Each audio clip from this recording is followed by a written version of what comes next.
Kim, what's on your radar? All right, well, this might seem like deja vu a little bit for some of you who might have caught me actually doing this similar radar. How long ago was it? Because we were off for a little bit, so like 7 days ago or so. But I've corrected the math on this one. For those of you that did catch it, we did take that radar down in full disclosure. So this one is a repeat, but with the appropriate math. So bear with me if you've already seen this.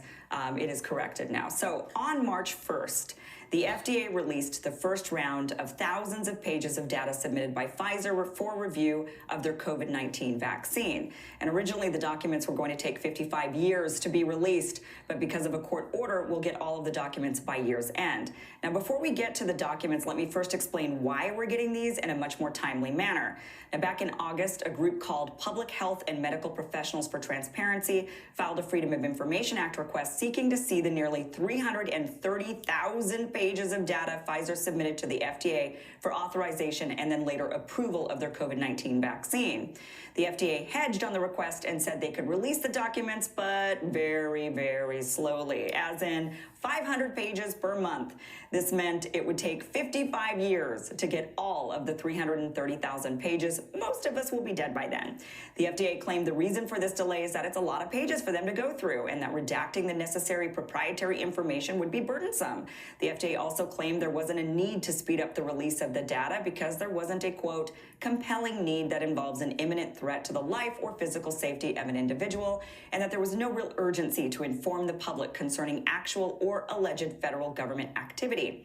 Well, a federal judge disagreed, and the court said the pandemic is actually a pretty big and urgent deal, and since the FDA managed to go through the data within weeks to give Pfizer full approval, the FDA can manage to release the data to the public within months.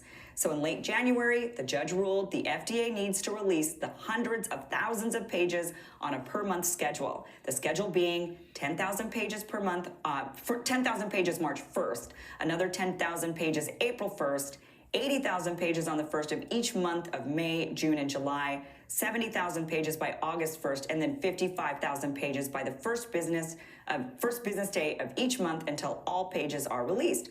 So rather than getting the complete packet of documents in 55 years, we're going to see the data by the end of this calendar year. So on the first of this month, the scientists received and published on their website the first 10,000 pages they received. So what's in them? Well, this is the big question everyone is asking, but because there are so many pages to go through, it's going to take researchers some time. Not to mention the court didn't specify which order the documents need to be released in. So my guess is if there's anything too damning, it won't be released until much later in the year. But there's one document that's gone absolutely viral on social media. People think it's part of this data dump, but actually it's not from this batch, but from documents obtained by the group back in November. And you might have seen or heard about these pages in the past several days. These are 9 pages of side effects people reported after getting Pfizer's vaccine. That's a lot of side effects. And these aren't all of them. These are just the ones Pfizer scientists determined to be of what they call special interest. Now, a special interest side effect is one scientists think could possibly be related to the product, but it might not be, so it requires more data collection and investigation.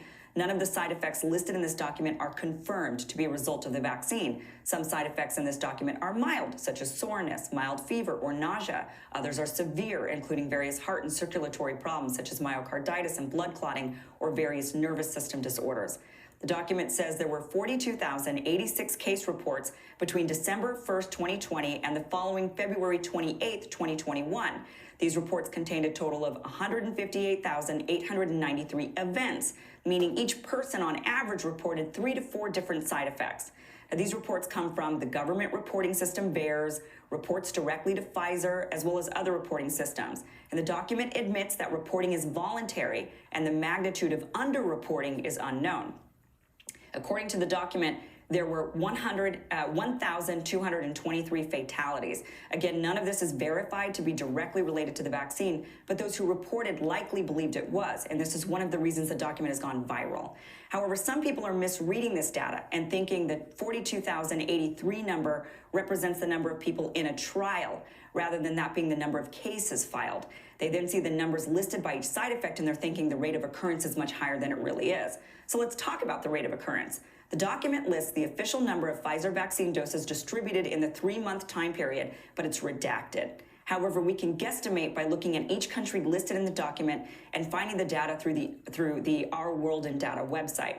So between December 1st, 2020 and February 28th of 2021, there were about 29 million doses of Pfizer COVID vaccine administered in the European Union and 39 million administered in the United States. At this early point in the vaccine rollout, there were very few other countries who had received it, and Israel seems to be excluded from this document for some reason. Now, even if you do include the 5 million Israelis who had received at least 1 or even 2 doses by this point, we're guesstimating the number to be something like 80 million doses. Each person needs 2 doses, so that 80 million reduces somewhat. Some people will have had 2 doses in that 3-month time period, others hadn't, so it's hard to say how many in each group. But for the sake of argument, let's just say 80 million people took at least 1 dose of the vaccine, though this number is surely lower. Now, 42,083 unique reports of special side effects of interest out of 80 million people is a rate of 1 in 1,900. And this is just in the first 3 months of the vaccine rollout before many people were even aware of VAERS. Most of the reports were in people aged 31 to 50 years old. Now, granted, not all of these reported side effects are actually related to the vaccine. Many of them may just be coincidental, but also Pfizer admits the number of reported side effects could be low because the reporting system is voluntary. Anecdotally, I know several people, myself, who had side effects who sought medical care, yet never reported the side effect to VAERS or any other reporting system. And there's a reason for that. A lot of people who claimed they had some sort of issue were demonized, ostracized, and censored. They were told they were wrong, making it up, and anti-science. Meanwhile, the government, schools, and employers demanded everyone, regardless of their age or medical history, take the vaccines or lose their jobs and social life. All of this was happening while thousands upon thousands of people made these reports. Informed consent is a fundamental principle in a democratic society made up of a free people. So is scientific debate. Yet a lot of this was lost during this pandemic. Now, getting the vaccine out there was a good thing for a lot of older adults who were high risk for negative COVID outcomes. The vaccine saved lives. But the science wasn't and isn't settled. We're still learning about how well these vaccines even work in children. We're still learning about which dosage and what intervals cause myocarditis in young men. There's a lot we don't know, but we know even less when the documents are hidden or information is being suppressed for one reason or another. So we still are going through all of these 10,000 pages that were just dumped. There were a few things that people have learned so far, like Pfizer paid nearly $3 million to the FDA as like their user fee. There was a few other things that have been uncovered so far, but 10,000 pages is a lot to go through. And of course, we get another 10,000 pages April 1st, and then we get all these other, hundreds of thousands of pages in the next couple of months. So there's a lot of data to go through. Transparency is a good thing. People are finally getting it. But what will we learn? Unclear, and will people care by then?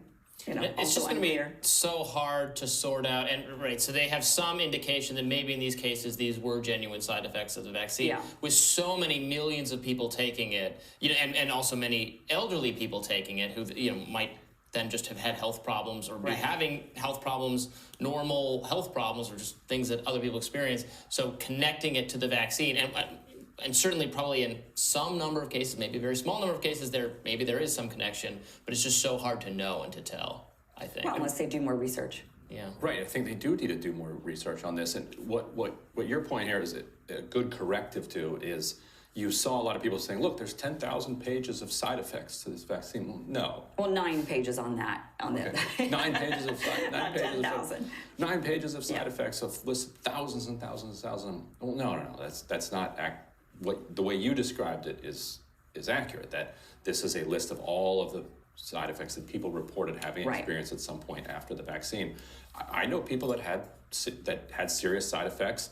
It's virtually impossible to say, here's the side effect that I had. Can you do some sort of test and prove? Like, no doctor's going to, I mean, you could, if you had enough money and you just, then you could probably find somebody who'd run a massive battery of tests to try to figure that out. But like, if you had, if you had a fever the next day, like, okay, now we're close. Mm-hmm. Like that's a side effect of the vaccine. And so it becomes a spectrum. At what point can you point to a malady and connect it to the vaccine? And I tend to trust people when they come up with these judgments, and I've heard of plenty of instances of it to raise enough alarms that it should be studied. Mm-hmm. But in the overall context, the number of people who were prevented from being hospitalized and prevented from dying, so far it seems to massively outweigh that. Right. But this is why they're going to have a trouble with the approval or the not approval, but mandating it specifically for very young children. It's like, okay, the disease is not going to make you very sick, usually, unless if you're a healthy young person. The vaccine probably won't either. It's just not going to make you very sick, but you might be sick for a day or something, right? We all have that side effect. That's why they're having a hard time. Then is it worth yeah. it? If there's tiny risk from the disease, tiny risk of myocarditis or whatever, but also you maybe a substantially larger risk of just being sick for a day, the way many people were if they took the vaccine.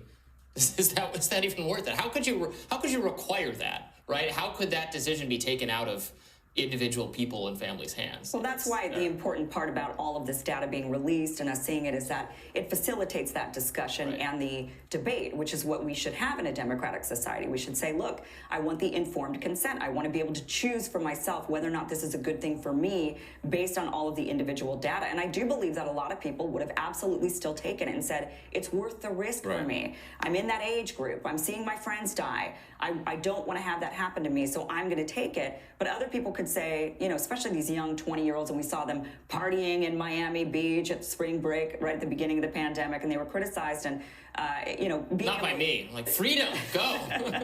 But they should be able to say, look, I'm in an age group where if I catch COVID, I'm not really that at risk, and so I don't really care. Right. And so that is why it just calls into question more of the mandate issue and just the suppression of the debate itself for people to be able to make those individual choices, I think is hopefully a lesson we learn, but I don't know. I hope we learn it. All right. Robbie, looking forward to your radar up next, I think.